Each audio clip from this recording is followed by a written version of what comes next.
జై సద్గురు ప్రభు మహారాజుకు జై. శ్రీ అచరుషుడు రమణయ్య స్వాముల వారికి జై. ఈరోజు 5వ వారము. మనము సృష్టి ఆవిర్భావాన్ని గురించి గత 4 వారములుగా ప్రతి ఆదివారము విచారణ జరుపుకుంటున్నాము. కిందటి వారము ఆకాశభూతము ఈ పిండాండమునందు ఎలాగ పరిణామాలు చెంది ఎన్ని రకాలుగా ఈ దేహాన్ని పోషిస్తుందో, ఎన్ని రకాలుగా ఈ దేహ వ్యవహారములు సలుపుతుందో అన్న విషయాన్ని గురించి మనం వివరించుకున్నాము. అంటే ఆకాశభూతము ఈ దేహమునందు 2 భాగములయ్యి సగభాగం అంటే అధిక భాగము జ్ఞానముగాను, మిగతా సగభాగము 4 భాగములై ఒక భాగము వాయువుతో కలిసి మనస్సు. మరి ఆ మనస్సు అనేది భూమధ్య స్థానమునందు మనకు మూర్తి స్థానముగా ఉంటూ సర్వమును గుర్తెరుగుతూ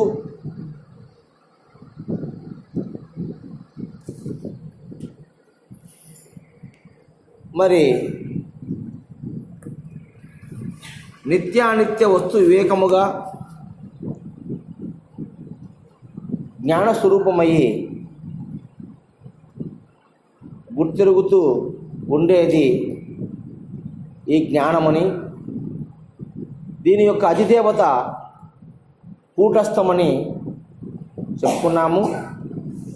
తర్వాత 2వ భాగము మరి అగ్నితో చేరి బుద్ధిగా, వాయువుతో చేరి మనస్సుగా మారిందని, ఆ 4 భాగాల్లో ఒక భాగము అది కంఠస్థానమునందుండి అనేక సంకల్ప వికల్పాలు కలుగజేస్తూ మనిషికి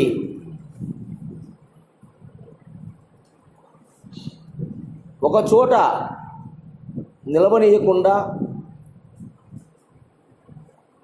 అనేకమైన సంకల్పాలు చేస్తూ ఇటు ముక్తికి అటు బంధానికి తానే కారణమవుతూ సర్వకార్యాలకు తానే సంకల్పిస్తూ ఉంటున్నది మనస్సని, దీనికి అధిదేవత చంద్రుడని చెప్పుకున్నాము. ఇక ఒక భాగము అగ్నితో కలిసి బుద్ధి అయిందని, ఆ బుద్ధి ముఖస్థానమునందుండి సకల విషయాలను నిర్ణయం చేస్తూ ఉంటుందని, ఏ సంకల్పాలు అయితే మనలో కలిగినాయో ఆ సంకల్పాన్ని నిర్ణయించేది బుద్ధిగా మనం చెప్పుకుంటూ, దానికి అధిదేవత బృహస్పతి అంటే గురువు అని చెప్పుకున్నాము. తర్వాత ఇక 3వ భాగము జలముతో కలిసి చిత్తముగా పరిణితి చెంది ఈ దేహములో నాభి స్థానమునందుండి గతించిన విషయాలను ముందర వేసుకొని వాటి గురించి చింతన చేసే లక్షణము కలిగి ఉంటుంది.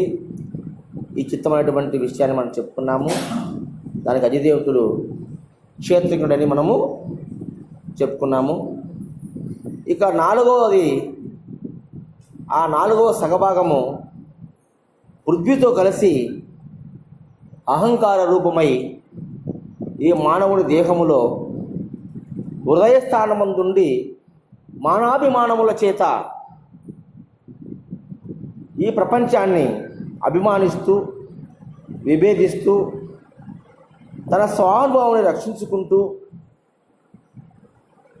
ఉండేటువంటి గుణములైనటువంటి ఈ అహం అనేది ఈ పిండ అన్నములో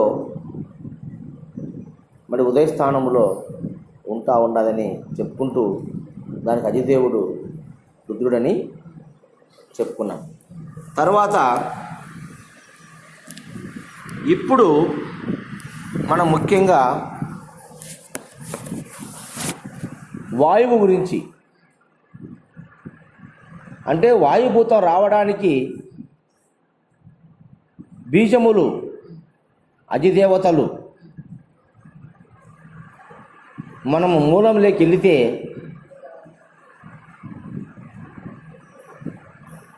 ఈ మనస్సుకు ఈశ్వరుడు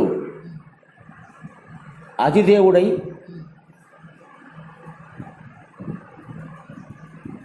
మరి ఎంబీజ లక్షణముతో ఉంటూ ఆదిశక్తికి స్వరూపంగా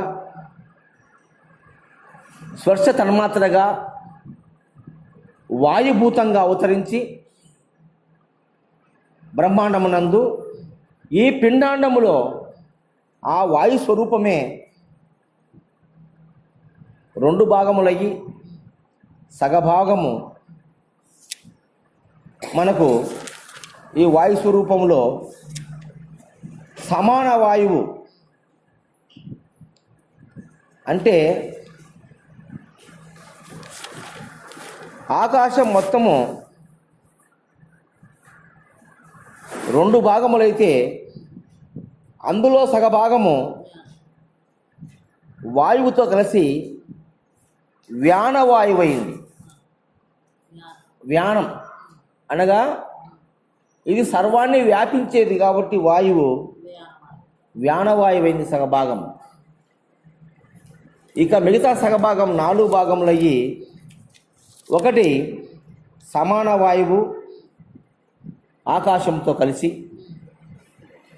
ఎందుకంటే ఆకాశము అంతటా సమంగా ఉంటుంది, ఎక్కువ తక్కువలు ఉండదు. ఆకాశము దాన్ని కొలిచేదానికి అవకాశం లేదు, అది ఎక్కువ ఉంది తక్కువ చెప్పడానికి సాధ్యము కాదు. అటువంటి ఆకాశంతో కలిసి సమాన వాయువుగాను, మరి అగ్నితో కలిసి ఉదాన వాయువుగాను, జలముతో కలిసి ప్రాణవాయువుగాను, పృథ్వీతో కలిసి అపాన వాయువుగాను పరిణామం చెందింది ఈ దేహమునందు, ఈ పిండమునందు. ఈ పిండాండముల వాటి యొక్క స్థితి పని ఏ విధంగా జరుగుతుంది మనకు కొన్ని ఆలోచన చేస్తే, ఈ సమాన వాయువు ఈ దేహానికి మధ్యస్థానమైనటువంటి, ఏది దేహానికి మధ్యస్థానము? నాభి. ఈ దేహానికి నాభి, బొడ్డు. ఈ నాభి స్థానము మధ్యస్థానం. ఈ సమాన వాయువు ఈ నాభి స్థానములో ఉంటూ మనము తిన్న ఆహారాన్ని పచనము చేస్తూ జీర్ణము ద్వారా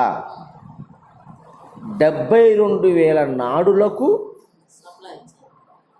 ఆ యొక్క జీర్ణ రసాన్ని పంపించి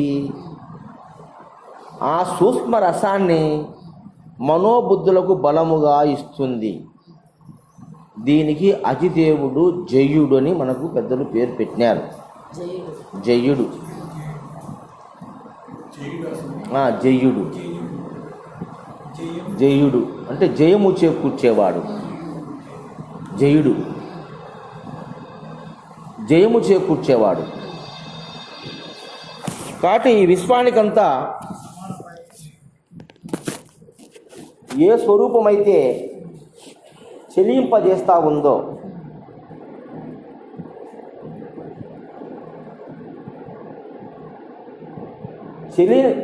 చెలించనిది ఆకాశము చలనంబే వాయువునంతు చాటింపదగును.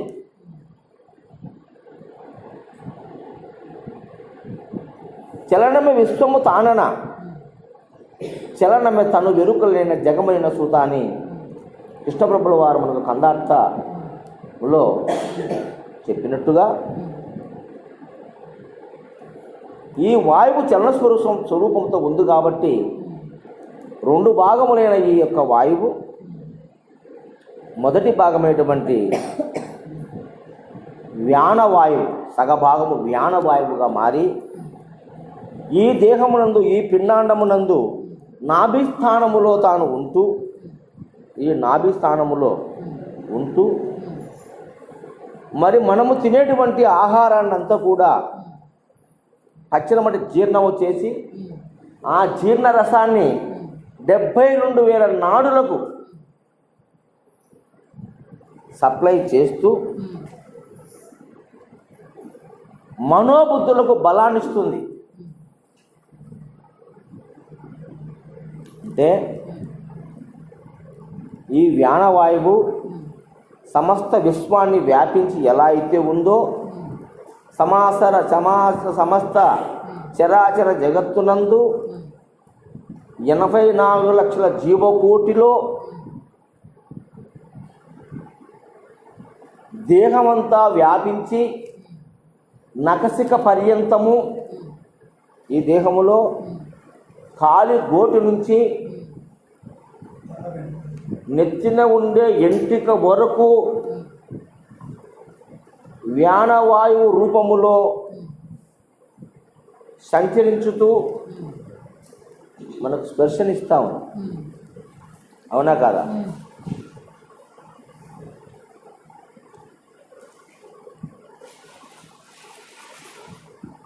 ఇక్కడ మనం గమనించాల్సింది ఏమంటే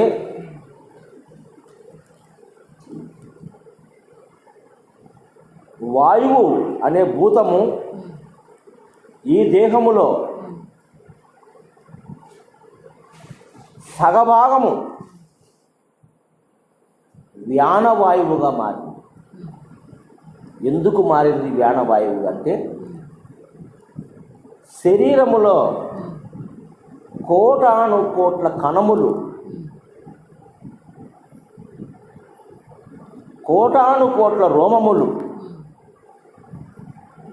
పంచ జ్ఞానేంద్రియాలు పంచ కర్మేంద్రియాలు మనస్సు బుద్ధి చిత్త అహంకారములు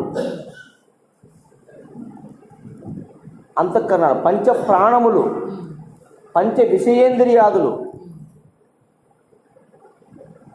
సమస్తాన్ని అంతరేంద్రియాలు మన దేహంలో వాలంటరీ అన్వాలంటరీ ఆర్గాన్స్ ఉన్నాయి. ఏం ఆర్గాన్స్ ఉన్నాయి? వాలంటరీ అన్వాలంటరీ అంటే ఏమని? నియంత్రణ అనియంత్రణ తెలుగులో. కాబట్టి నియంత్రణ అవయవాలు ఉన్నాయి, అనియంత్రణ అవయవాలు కూడా ఈ దేహంలో ఉన్నాయి. అంటే కొన్నిటి మనం నియంత్రించవచ్చు, కొన్నిటి మనము నియంత్రించలేము.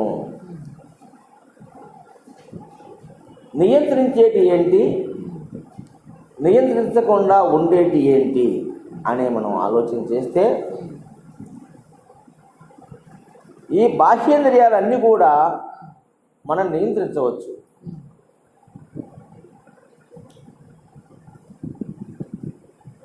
అంతఃకరణాలను కూడా నియంత్రించవచ్చు. అవునా కాదా? 14 ఇంద్రియాలను నియంత్రించవచ్చు. అంటే నేత్రము, శ్రోత్రము, చక్షు, త్వక్కు, జిహ్వ, గ్రాణము అంటే కళ్ళు, చెవులు, ముక్కు, నాలుక, చర్మం జ్ఞానేంద్రియాలు, కాళ్ళు, చేతులు, వాక్కు, పానీపాదమైనటువంటి గుదగుహమైనటువంటి కర్మేంద్రియాలు, మనస్సు, బుద్ధి, చిత్తం ఆహమైనటువంటి అంతఃకరణాలు, వీటన్నీ కూడా నియంత్రించవచ్చు మనము. కాబట్టి వాలంటరీ ఆర్గాన్స్. కళ్ళు చూడాలంటే చూస్తాము, లేదంటే మూసుకుంటాం. చెవులు కాకుండా ఉంటాం, లేకపోతే మూసుకుంటాం. Voluntary organs. ఆలోచన చేయాలంటే చేస్తాం, లేకపోతే నిస్సంకల్పం. సంకల్ప నిస్సంకల్పం. సంకల్పం లేకుండా కూడా ఉండగలం. ఎక్కడ? సుషుప్తినందు 14 ఇంద్రియాలను కూడా మనం నియంత్రించినాం. అవునా కాదా? సుషుప్తి అవస్థలో చర్మమునకు స్పర్శ లేకుండా పోయింది, చెవుకు వినే శక్తి లేదు, నేత్రాలకు చూసే శక్తి లేదు, జిహ్వకు రుచి చూసే శక్తి లేదు, ముక్కు వాసన చూసే శక్తి లేదు, అలాగే కాళ్ళు చేతులు నడవవు,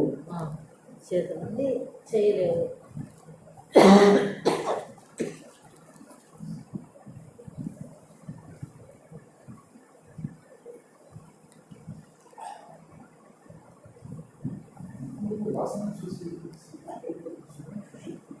లేదు కదా? సుషుప్తిలో లేదు కదా? నువ్వు గాఢ నిద్రలో నీ పక్కన పిల్లవాడు లెట్టిన కూర్చున్నా నీకు వాసన రాదు. లేదు,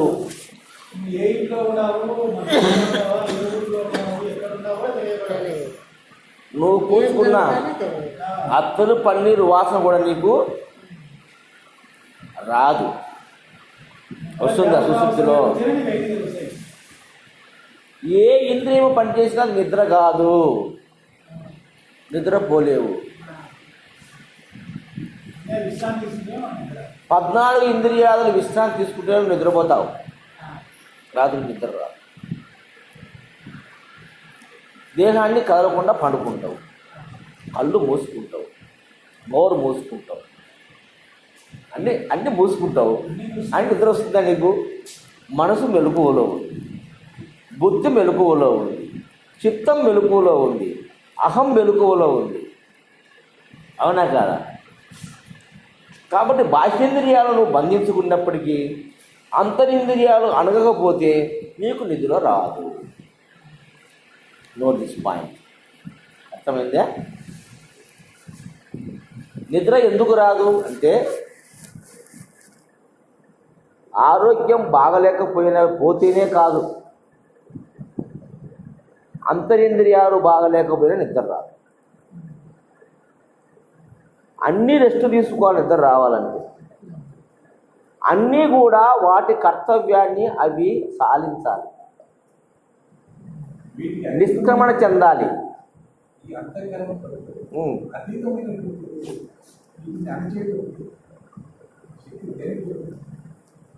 ఏ ఇంద్రియానికి అణిచే శక్తి లేదు, వాటంతట అవే అనగాలి.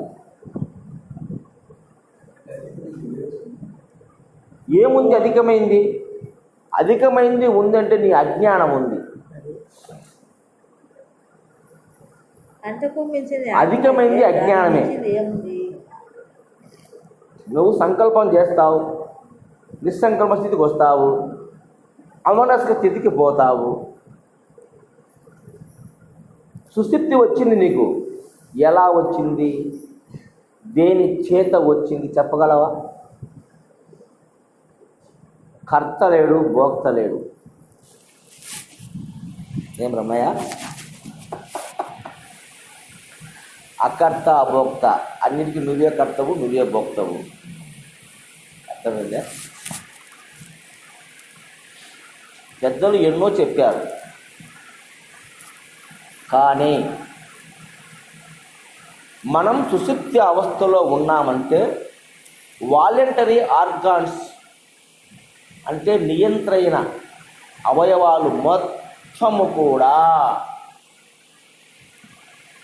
ఏం కావాలి? స్తబ్దత కావాలి, నియంత్రణ కావాలి.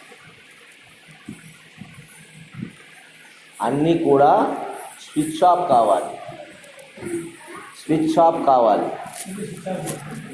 స్విచ్ ఆఫ్ అయితేనే నీకు నిద్ర వచ్చాయి. స్విచ్ ఆఫ్ లేకపోతే సెల్లును ఆన్ చేసి పెట్టి ఊరికే పైన డిస్ప్లే ఆఫ్ చేసినా కూడా డింగ్ అని ఒక మెసేజ్ వస్తుంది. ఎవరైనా ఫోన్ చేస్తే ట్రింగ్ అని వాగుతుంది. నువ్వు డిస్ప్లే ఆఫ్ చేసినావు కానీ స్విచ్ ఆఫ్ చేయగా. Note this point. Display of చేసినావు, ఏం కనపడలేదు, కానీ స్విచ్ ఆఫ్ చేయలే అంటే లోపల అవయవాలు పనిచేస్తలేదు. స్విచ్ ఆఫ్ చేస్తేనే నిద్ర వస్తుంది. ఈ స్విచ్ ఆఫ్ అండ్ ఆన్ అనేది నీ చేతిలో లేదు. స్విచ్ ఆఫ్ అండ్ ఆన్ నీ చేతిలో లేదు. నీ చేతిలో ఉంటే నువ్వు ప్రయత్నం చేస్తున్నావు నేను నిద్రపోవాలని, నువ్వు ప్రయత్నం చేస్తున్నావు నేను ఉన్నత స్థితికి ఎదగాలని, నువ్వు ప్రయత్నం చేస్తున్నావు నేను కోటీశ్వరుడు కావాలని, నువ్వు ప్రయత్నం చేస్తున్నావు నేను దేవుడు కావాలని, నువ్వు ప్రయత్నం చేస్తున్నావు నేను నుండు నీరేను జీవించాలని, నువ్వు ప్రయత్నం చేస్తున్నావు నేను ధర్మయుతంగా ఉండాలని, నువ్వు ప్రయత్నం చేస్తున్నావు నేను సత్యవంతుడిగా ఉండాలని, నువ్వు ప్రయత్నం చేస్తున్నావు నేను గొప్పవాడిగా ఉండాలని. అవునా కదా? ఉండగలుగుతున్నావా? కాబట్టి ఈ స్విచ్ ఆఫ్ అండ్ ఆన్ నీ చేతుల్లో లేదు. తనకై తాను ఆపు కావాలా, తనకై తాను ఆను కావాలి. ఆ తాను గురించి కదా అందరూ మహానుభావులు జుట్టు బీక్కుంటాడు. అది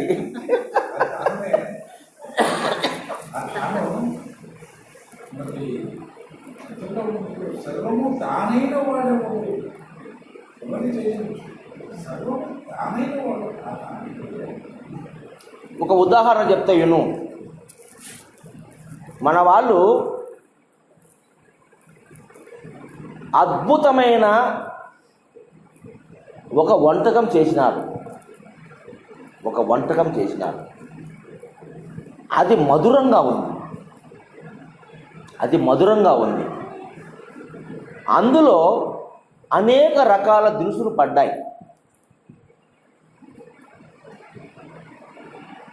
దేని ద్వారా ఆ మధురత్వం వచ్చింది? అన్నీ కలిస్తేనే వచ్చింది మధురత్వం. మరి దీనికి కారణం ఏంది అంటే ఏం చెప్తావు నువ్వు? ఇంత మధురంగా ఉందే స్వామి ఈ పదార్థము, ఇది దేని వల్ల ఇంత మధురంగా ఉంది అని నువ్వు వాటిలో పడిన పదార్థాలన్నీ ఒకదాన్ని విడదీసి పరిశీలన చేస్తే ఆ మధురత్వం ఎందులోనూ లేదు. అందులో అన్నిటిలో కలిసి ఉంది. అవునా కాదా?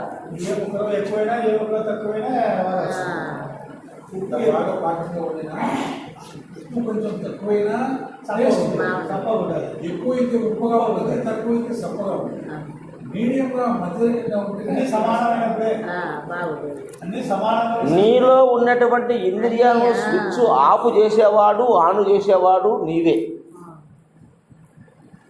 ఏదో ఇంకొకడు వచ్చి నీ స్విచ్ ఎవడు ఆఫ్ చేయడు, నీ స్విచ్ ఆన్ చేయడు. నీ చెవులో ఉండే సెల్ ఫోన్ నువ్వు ఏరేవాడు వచ్చి స్విచ్ ఆఫ్ చేస్తాడా? నువ్వే చేసుకోవాల్సింది. అర్థమైందా? ఆ నీవే, అదే రమ్మమర్చింది. నీవెవరో తెలుసుకోరా, నిన్ను నువ్వు తెలుసుకో అని పెద్దలు చెప్తున్నారు. చిట్ట చివరికి ఆడికే పోతుంది. ఆ యథార్థం కూడా నీకు తెలుసు, కానీ మర్చిపోతున్నావు. ఈ మనిషికి ఎరుక మరపులు సహజం.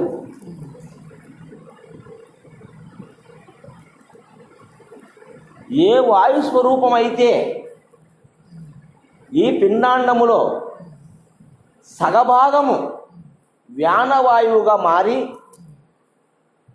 నాభీస్థానాన్ని కేంద్రకముగా చేసుకొని, ఈ నాభీస్థానాన్ని కేంద్రకముగా చేసుకొని నీవు తీసుకుంటే ఆహారాన్ని పచనము చేస్తూ ఆ జీవరసాన్ని 72,000 నాడులకు సప్లై చేస్తూ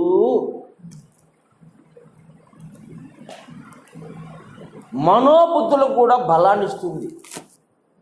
స్థూల దేహానికే కాకుండా సూక్ష్మదేహానికి కూడా బలాన్ని ఇస్తుంది. మనస్సు బుద్ధికి సూక్ష్మదేహం వాయువు స్థూలమా సూక్ష్మమా? సూక్ష్మ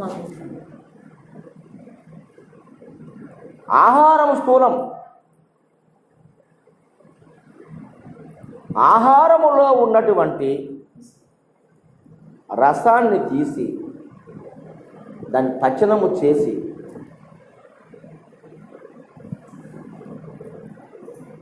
మనము ఏదన్నా కాల్చుకోవడానికి మర పోతాం, అంటే పిండి మరకు పోతాం. దాన్ని పిండి చేసింది ఎవరు? మిశ్రమం అందులో ఏముంది? చైతన్యం ఉంటేనే కదా, కదలిక ఉంటేనే కదా ఈ పిండి మర. ఆ పిండి మరను కదిలించే శక్తి కరెంటులో సూక్ష్మంగా ఉంది. స్థూల రూపము దాల్చింది పిండి మర, కదిలింది, అందులో పిండి పడి మనకు ఇది. అలాగే ఈ దేహంలో కూడా సూక్ష్మంగా కరెంటు ఉంది, ఒక చైతన్యం ఉంది, ఒక శక్తి ఉంది. ఆ శక్తి ఈ లోపల కడుపులో మర ఉంది, మనకు మర ఉంది, పిండి మర. దీన్ని కదిలించింది. అంటే వాయువు, వ్యానవాయువు కదిలించింది, వ్యానవాయువు. ఆ రసాన్ని తీసి 72 నాడులకు ఇస్తూ స్థూల దేహానికి కాకుండా సూక్ష్మ దేహానికి కూడా మనోబుద్ధులకు కూడా బలం ఇస్తుంది. నువ్వు అన్నం తింటేనే నీ మనసు పనిచేస్తుంది, అన్నం తినకపోతే నీ మనసు పని చేయదు. అన్నము సూక్ష్మాంశం మనస్సు, ఎన్నగా నీరు ప్రాణం. అవునా? అంటే మనోబుద్ధులకు కూడా శక్తినిచ్చేది ఈ వ్యానవాయువు. ఈ దేహాన్ని నడిపిస్తూ ఉంది. బాగా వినండి అమ్మా, అర్థం కాలే? అర్థమైంది కదా? అంటే ఈ గాలి, వీచే గాలి ఉంది మనకు, అది 2 భాగాలు చేసుకుంటే సొగ భాగం మన దేహములో వ్యానవాయువుగా మారి ఈ నాభిస్థానములో ఉంటూ, మరి మనం తీసుకుంటే ఆహారాన్ని బాగా జీర్ణం చేసి ఆ జీవరసాన్ని మన దేహంలో 72,000 నాడులు, 72,000 నాడులు, 72,000 నాడులు, 69 కీళ్ళు. పాట పడినా జీవాని విధి కానవా, నీవుండే ఇంటి మర్మము ఎరుగవా, జీవాని విధి కానవా. కాబట్టి ఆ 72,000 నాడులకు బలాన్నిస్తూ, అలాగే మనోబుద్ధులకు కూడా బలం ఇస్తుంది. వ్యానవాయువు ఈ దేహంలో ఉంది. ఎక్కడుంది? నాభి స్థానములో ఉంది. దీనికి అధిదేవుడు జయుడు, జయుడు అని పెద్దలు నిర్ణయం చేసినారు. అంటే జయమును చేకూర్చేదని, జయమును చేకూర్చేదని జయుడని. అజేయుడు ఈడ జయుడని మనకు పేరు వచ్చింది ఏమ్మా. తరువాత ఆ విధంగా మన శరీరంలో ఉన్నటువంటి సర్వేంద్రియాలకు, మరి మనం ఎక్కడున్నామంటే అంతఃకరణాలు, ఇంద్రియాలు, వాలంటరీ అన్వాలంటరీ కానీ ఇక్కడికి వచ్చినాం. అవునా? కాబట్టి వాలంటరీ ఆర్గన్స్ అంటే నియంత్రణమైనటువంటి అవయవాలను మన దేహంలో ఉన్నాయి. మరి వాటికి కూడా ఆ నియంత్రణ శక్తిని ఇచ్చేది కూడా ఈ వ్యానవాయువు. ఎందుకంటే అంతటా వ్యాపించి ఉంది వ్యానవాయువు, ఒక చోట లేదది, అంతటా వ్యాపించి ఉంది. అవునా? అది మూలము. ప్రాణవాయువుకు విశ్వయుని అని చెప్పారు, సమానవాయువుకు జయులకు వ్యానవాయు విశ్వయని విశ్వయుని వ్యానవాయువు చెప్తున్నా కదా మనం ఇప్పుడు వ్యానవాయువు. కాబట్టి ఆ విధంగా, అంతేకాకుండా ఈ శరీరం ఉన్నటువంటి సమాన వాయువు, దేవుని సమానవాయువు, ఆ సమాన వాయువుకి జైలు. ప్రాణవాయువుకు విశ్వయుని, విశ్వయుని మొత్తం అంతా విశ్వం అంటే మన దేహం. దేహం అంతా విశ్వం. కాబట్టి ఆ విధంగా ఈ ఒక్క దేహమునందు మరి ఉంటుంది ఈ వ్యానవాయువు, సమాన వాయువు. సమాన వాయువుకి జోడు అని చెప్పుకున్నాము. ఆ సమాన వాయువు నాభిస్తా వ్యానవాయువు సమాన వాయువు, అది కరెక్షన్ చేసుకోండి, నేను సమాన వాయువు చెప్తున్నాను.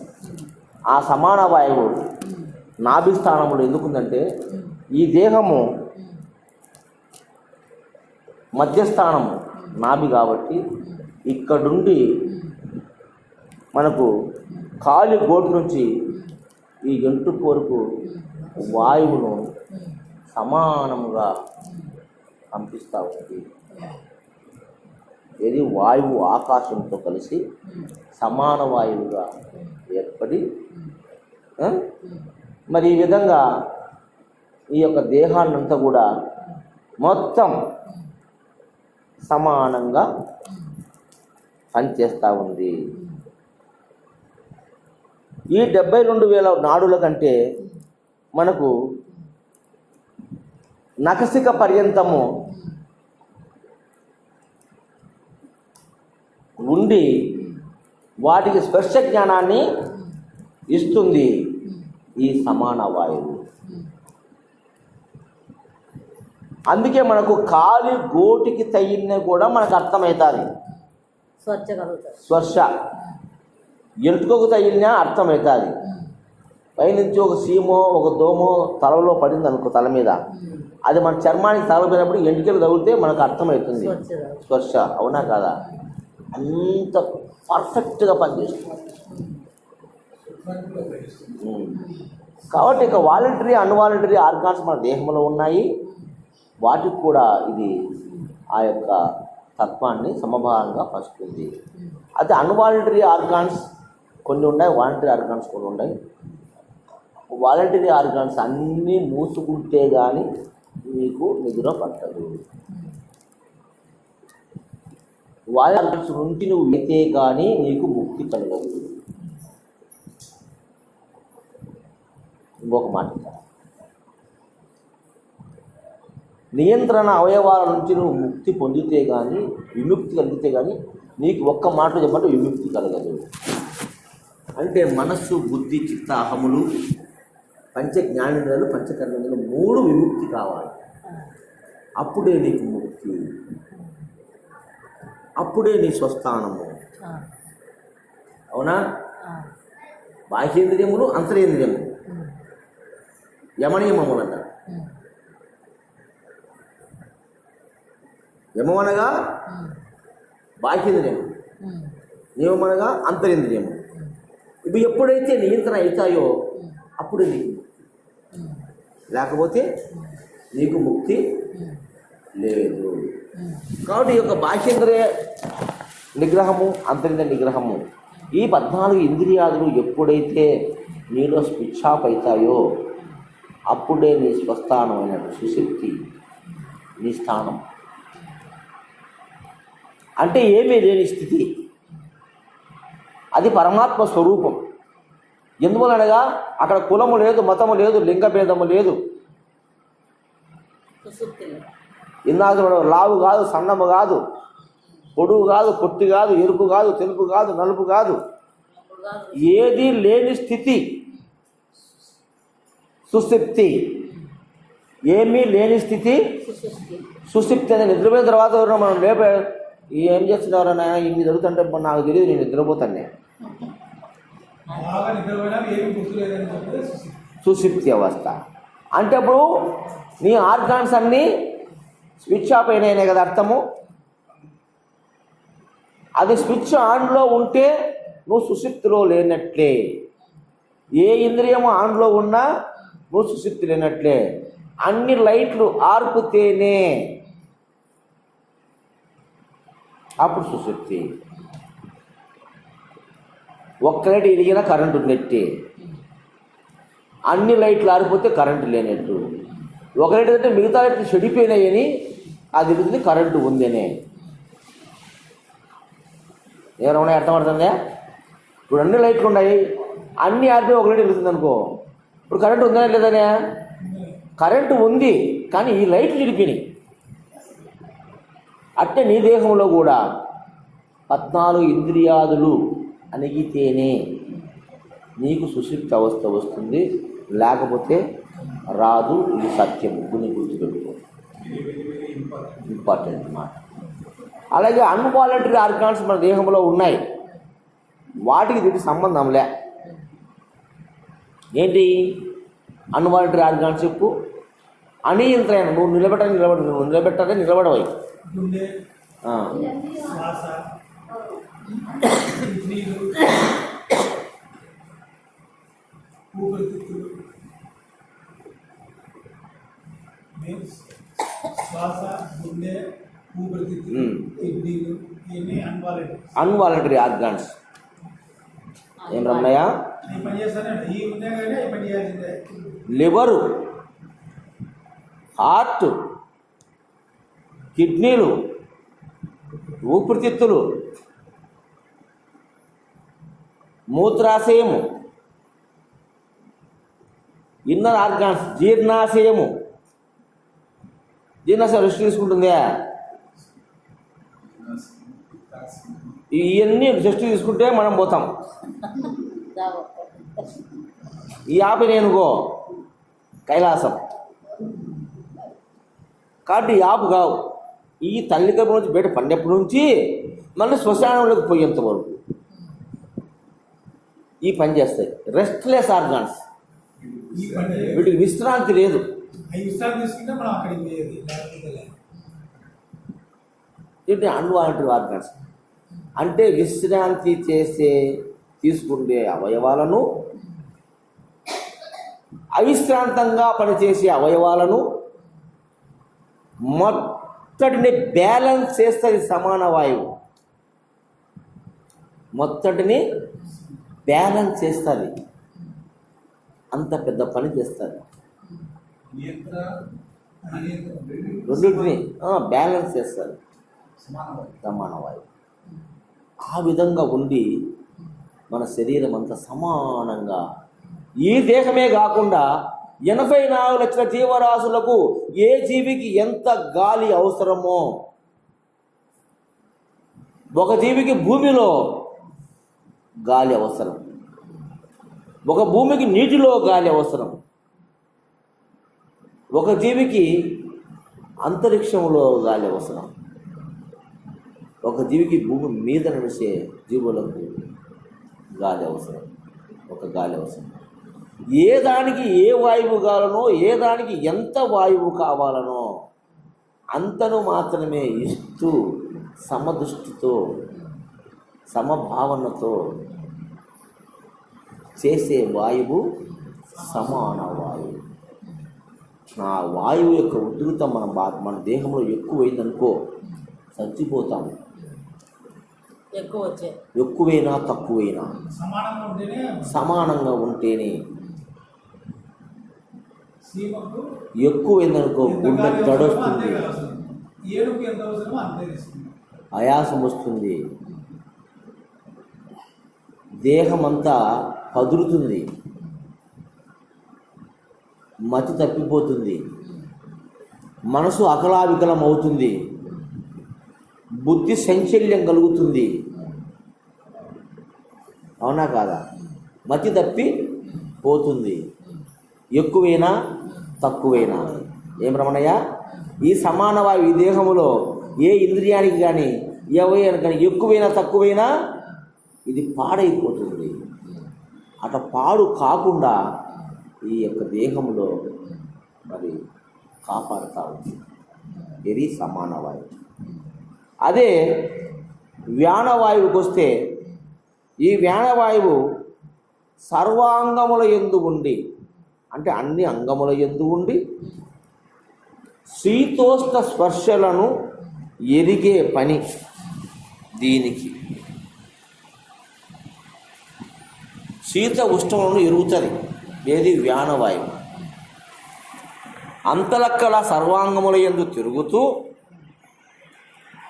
శీతోష్ణములను ఎరుగుతుంది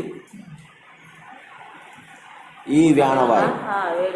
వ్యానవాయువు అంటే ఏది శీతలంగా ఉంది, ఏది ఉష్ణంగా ఉంది అనే యొక్క స్పర్శ జ్ఞానాన్ని తెలుసుకుండే శక్తి ఈ యొక్క వ్యానవాయువుకు ఉంది. కాబట్టి ఈ దేహమంతా వ్యాపించి వేడి తగిలితే చల్లదనం కోసం పరిగెత్తుంది ఈ దేహం. వెంటనే చేతులు తీసుకుంటుంది. తీసుకోదు. ఏదన్నా మనం పొరపాటు ఉన్నామనుకో, ఆ పక్క ఏదన్నా ఊతికట్టో బతుకట్టు పెట్టో అది కాలి కానీ చేతి కాడుకుంటుందో చిరకట్టు వెంటనే తీసుకుంటుంది. అవునా కదా? ఈ వ్యానవాయువు ఈ దేహంలో ఉండి శీత ఉష్ణాల నుంచి మనం రక్షణ చేస్తూ ఉంది. వేడి తగిలిందంటే వేడి తగిలిందంటే పరిగెత్త చల్లదనం కాడికి పోతావు. ఎక్కువ చలి ఉంటే వేడి కాడికి పోతావు. అవునా కదా? దీనిని ఎరిగించే శక్తి ఈ యొక్క వ్యానవాయువుకు ఉంది. ఇది దేహమంతా వ్యాపించి ఉంది, దేహమంతా తిరుగుతూ ఉంది. ఈ యొక్క సమస్య దీనికి విశ్వయోని అధిదేవుడని పెద్దలు నిర్ణయం చేసినారు. కాబట్టి ఈ యొక్క వాయువు కూడా మన దేహం అంతటా ఉంది. కాబట్టి మనము నొప్పి వచ్చిన, ముళ్ళు కుచ్చుకున్నా, కొట్టినా, అవునా కాదా, ఒక్కొక్క స్పర్శకు ఒక భావన కలిగించేది వ్యానవాయువు. అర్థమవుతుందా? మన కూతురు వచ్చి మనల్ని కౌగులించుకొని ముద్దు పెట్టుకుంటే ఒక ఆనందము, ఆ స్పర్శని ఎరిగింపజేసేది వ్యానవాయువు. అర్థమైందా? గొంగలి పురుగు మన శరీరం మీద ప్రాకుతే వచ్చేటువంటి ఒక స్పర్శ గగ్గురుపాటు, భయము కలి, ఇది వ్యానవాయువు యొక్క శక్తి. ఊరికే ఒళ్ళంతా ఉందంటే కాదు. తల్లి ఒడిలో పండుకుంటే ఆ తల్లి స్పర్శ నువ్వు ఎరిగేది ఈ వ్యానవాయువు. అలాగే భార్య సుఖాన్ని పొందేది ఈ వ్యానవాయువు. ఆ స్పర్శను, స్వీస్పర్శను పొందేది ఈ వ్యానవాయువు. సద్గురు హస్తస్పర్శను తెలుసుకునేది ఈ వ్యానవాయువు. ఏమరమణయ్య, ఈ దేహానికి ఎలాంటి స్పర్శ జ్ఞానము వచ్చినా కలిగినా దాన్ని ఇది మంచిని, ఇది చెడుని, ఇది ఫలాందని, ఇది ఫలాందని స్పందించి ఆనందపడేదానికి, దుఃఖపడేదానికి, అసహించుకునేదానికి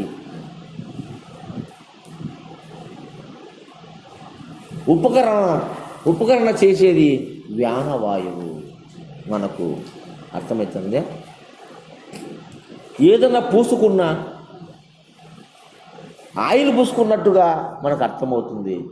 మంచినీళ్ళు తగిలితే ఒక రకంగా స్పర్శ వస్తుంది, నీటిలో నడిస్తే ఒక రకంగా స్పర్శ, సిమెంట్ రోడ్డు మీద నడిస్తే ఒక రకమైన స్పర్శ, గులకరాలలో నడిస్తే ఒక రకమైన స్పర్శ, బుడదలో నడిస్తే ఒక రకమైన స్పర్శ. ఆ ఫీలింగు, ఆ బాధ, ఆ యొక్క హాయి, ఆ అనుభూతిని పొందేదానికి మనకు ఉపకరణ చేసేదే వ్యానవాయువు. ఈ వ్యానవాయువు మనం కోల్పోతే పక్షపాతం వచ్చిన వాడు వ్యానవాయువు కట్ అవుతుంది, ఆ ప్రాంతానికి కనెక్షన్ కట్ అవుతుంది. అందుకు ఆ కాలికి స్పర్శ తెలియదు, ఆ పాదానికి స్పర్శ తెలియదు, ఆ చేతికి స్పర్శ తెలియదు, ఈ నోటికి రుచి తెలియదు. అవునా కాదా? అటువంటి తత్వము ఈ వ్యానవాయువుకు మన శరీరంలో ఉంది. దానికి విశ్వయోని అని ఆదిదేవుని పెట్టినారు. విశ్వయోని అనగా విశ్వము ఆవిర్భవించడానికి అనువైన చోటునే విశ్వయోని అంటారు. దీని మీనింగ్స్ మనం అర్థం చేసుకోవాలి. అంతే కదా. సమస్త విశ్వము పుట్టడానికి ప్రాణం సపరేట్, పుట్టడానికి కారణం నువ్వు మీ అమ్మ గర్భములో పడ్డావంటే వ్యానవాయువుతో ఉపకరణము చెందిన స్త్రీ పురుష దేహాలు రెండు స్పర్శ జ్ఞానం. అవునా కదా? స్పర్శలో పుట్టినావు నువ్వు. ఏం రమణయ్య? ఆ స్పర్శానుభూతి, అందుకే విశ్వయోని. విశ్వయోని సమస్త జీవులు అందులో పుట్టినాయి. అవునా కాదా? రెండు చేతులు కలిస్తేనే శబ్దం వచ్చింది, రెండు దేహాలు కలిస్తేనే పుట్టుకొచ్చింది. అప్పుడు దాన్ని విశ్వయోని అనొచ్చునా? అధిదేవుడు వ్యానవాయువుకు విశ్వయోని అని చెప్పచ్చునా? పెద్దలు ఆలోచన చేసి పెట్టిన ఆ పేరు మనము తెలుసుకోవాలి, మనం కనుక్కోవాలి, మనం విచారణ చేయాలి, ఈ జ్ఞానముతో దాన్ని తెలుసుకోవాలా. అటు ఆ రూపంగా మనకు సహాయం చేసింది ఈ యొక్క వ్యానవాయువు. మనకు వాయు స్వరూపము సగభాగమయ్యి. అర్థమైందా? వాడికి సరిపోయింది కదా క్లారిటీ. ఇంకా అన్ని రకాల స్పర్శలకు మూల కారణం వ్యానవాయువు. ఇది వాయుతత్వం. ఇదే సమశీతోష్ణ స్థితిని తెలిపేది, శీత ఉష్ణవాలను తెలిపేది. ఆ శీత ఉష్ణాలే కాకుండా అనేక స్పర్శల భావాలను మనలో ప్రేరేపించి, బిడ్డ వచ్చి మనను కౌగిలించుకుంటే వచ్చే భావం వేరు, తల్లి కౌగిలించుకుంటే వచ్చే భావం వేరు, తండ్రి కౌగిలించుకుంటే వచ్చే భావం వేరు, స్నేహితుడు కౌగిలించుకుంటే వచ్చే భావం వేరు, భార్య కౌగిలించుకుంటే వచ్చే భావం వేరు. కౌగిలింత అన్నీ ఒకటే కదా, స్పర్శంతో ఒకటే కదా, భావాలు మారినాయా లేదా? ఆ యొక్క భేదాలను, ఆ డిఫరెన్స్ను, అనుభూతులను కలిగించే శక్తి వ్యానవాయువుకు ఉంది. అది దేహమంతా ఉంది. కాబట్టి మనకు విశ్వయోని అధిదేవుడని మనకు పెద్దలు చెప్పినారు. ఇక మూడవది, అగ్నితో సమ్మిళితమైనప్పుడు, వాయాంశము అగ్నితో కలిసినప్పుడు మనకు ఉదాహరణ వాయువు. ఏం వాయువు ఉంటుంది? ఎక్కడా? దేహములో. బ్రహ్మాండోదయంలో పిండాండం చెప్తున్నాం, ఇది పిండాండ విచారణ. ఈ దేహములో ఒక ఉదాహరణ వాయువు ఉంది. ఇది ఎక్కడుందంటే కంఠస్థానములో ఉంది. ఈ ఉదాహరణ వాయువు కంఠస్థానములో ఉండి వైఖరు పలుకును, ఈ వాక్కు పలుకును, అన్నము లోనికి నెట్టడం, కపమును బయటకు నెట్టివేయడం దీని పని. ఉదాహరణ వాయువు ఏం చేస్తుంది మనకు? ఇంకా ఉన్నాయి, ఇవే కాదు, తర్వాత చెప్పుకున్నాం, మూలం చెప్పుకుంటున్నాం. ఈ దేహంలో ఈ ఉదాహరణ వాయువు ఏం చేస్తుంది మనకు అంటే, కంఠస్థానములో ఉండి, ఈ ఉదాహరణ వాయువు కంఠస్థానములో ఉండి వైఖరి పలుకులు అంటే పలుకులు, అనేక రకాల పలుకులు. వినయంగా మాట్లాడేది వేరు, ఉక్రోషంతో మాట్లాడేది వేరు, కాంతాళంతో మాట్లాడేది వేరు, మానముతో మాట్లాడేది వేరు, అవమానముతో మాట్లాడే మాట వేరు, ఆనందముతో మాట్లాడే మాట వేరు, అబద్ధాలు మాట్లాడే మాట వేరు, గుసగుసలు మాట్లాడే మాటలు వేరు, చాడులు చెప్పే మాటలు వేరు. అవునా కాదా? ఇలా అనేక రకాల పలుకుల్లో భావం వేరు. అలాంటి పలుకులను పలికించేది ఇక ఉదాహరణ వాయువు. ఇది వాయు స్వరూపమే. మన దేహంలో పంచభూతాలు ఉన్నాయి కాబట్టి ఈ పంచభూతాలలో ఉన్నటువంటి ఈ వాయుతత్వమే ఒకదాంట్లో ఒకటి కలుస్తాయి కాబట్టి ఈ అగ్నితో చేరినప్పుడు ఈ దేహమునందు ఈ పలుకులను పలికిస్తూ మనము తినే ఆహారాన్ని కానీ నీళ్లను కానీ లోపలికి మింగడానికి కూడా ఈ యొక్క ఉదాహరణ వాయువు లోపలికి నెట్టబడుతుంది. ఆ ఉదాహరణ వాయువు లేకపోతే మన కడుపులోకి ఆహారం పోదు, నీళ్లు పోవు. నీళ్లు కూడా పోలే అమ్మా, అన్నం పోలే, నీళ్లు కూడా పోలే అంటాం. అప్పుడు ఉదాహరణ వాయువు క్షీణించింది మన దేహంలో, గుట్క పడదు. ఆ వాయువు ఉండి నేను మింగుతాను అనుకుంటున్నాను, నువ్వేం చేయలేవు, నువ్వు అక్కర్తా బోక్తా. ఎట్లా? ఇందాక స్విచ్చులన్నీ వాటంతట అవే ఆపేతాయి, వాటంతట అవే ఆడని చెప్పినట్టుగా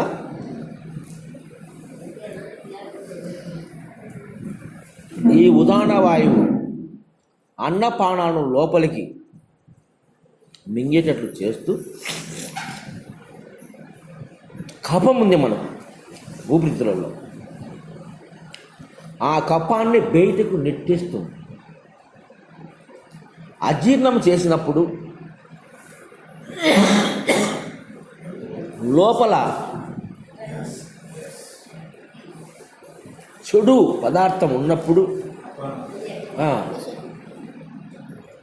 ఈ ఉదాహరణ వాయువే వాంతిక రూపంలో బయటికి తెస్తుంది. నీళ్ళు కొన్ని వేడి చేయమంటున్నాడు.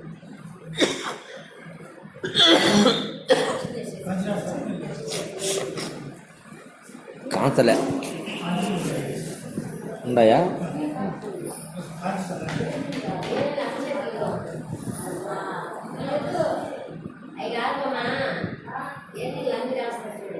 అయ్యే తీసుకుపోతే కాంతలు.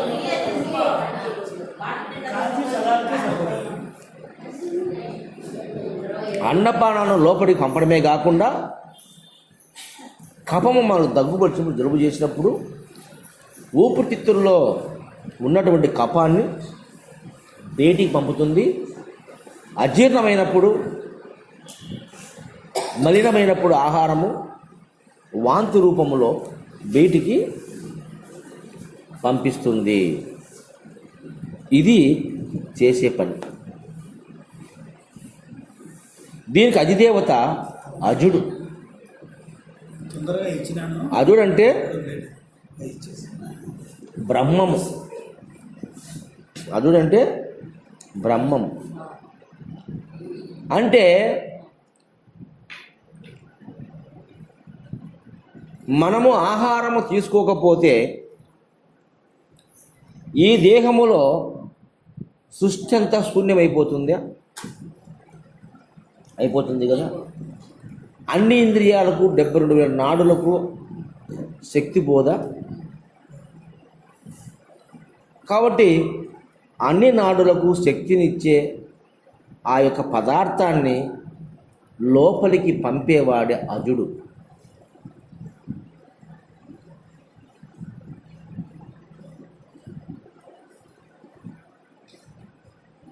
అది లోపలికి పోతేనే మన అన్ని అవయవాలు పనిచేస్తాయి, అన్ని ఇంద్రియాలకు శక్తి వస్తుంది, లేకపోతే రాదు. అటువంటి ఆహారాన్ని మన దేహంలోకి నెట్టబడడంతో చేసే వాయువు ఉదాన వాయువు. అవునా? ఇక 4వది అతి ప్రాముఖ్యమైనది ప్రాణవాయువు. ఈ ప్రాణవాయువు వాయువు జలముతో కలిస్తే ఏర్పడింది ఈ దేహములో ప్రాణవాయువు. ఇది very very very very important. వాయువు జలంతో కలిస్తే ప్రాణవాయువు.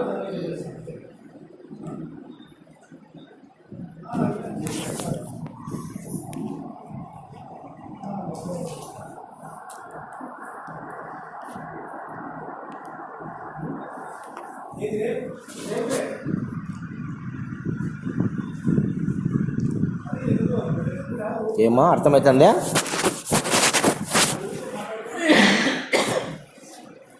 దీని గురించి చాలా విశదీకరణంగా చెప్పుకోవాలా